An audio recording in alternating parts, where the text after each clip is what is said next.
Travelia, čaute, ja som tu robil ďalšie video a dnešné video bude 3 veci, ktoré neznášam.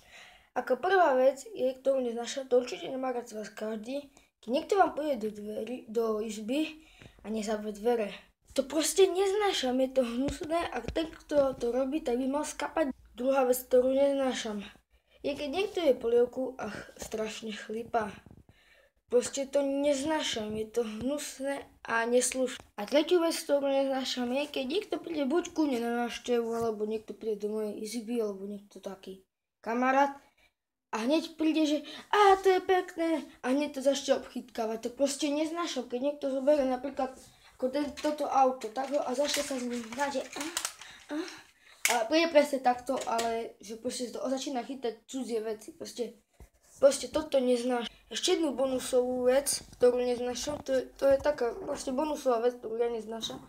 Keď niekto proste sa hraje na môjom počítači, keď napríklad ja idem von a príde bratov kamarát a oni si zapnú a hrajú napríklad Mafiu alebo Minecraft alebo niečo také, alebo Eurotrack. OK, ja sa s vami lúčim, čaute.